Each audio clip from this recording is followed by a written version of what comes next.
Hello everyone and welcome back to another video from Gameplay Classic. In this video, I'm going to show you how to download and install the Marvel Rivals game on your PC.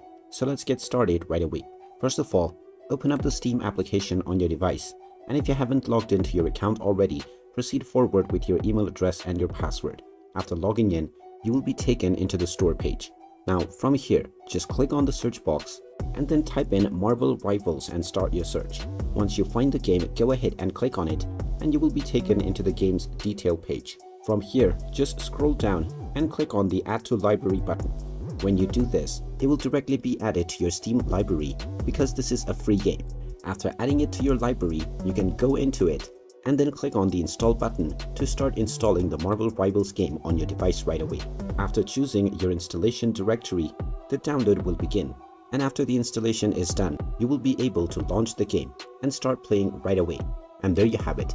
That is how easy it is to download and install the Marvel Rivals game on your PC. If you find this video helpful, make sure you hit that like button and subscribe to our channel if you haven't done so already. Also ring that notification bell to never miss another update from us. Thank you for watching and I will see you again in the next video.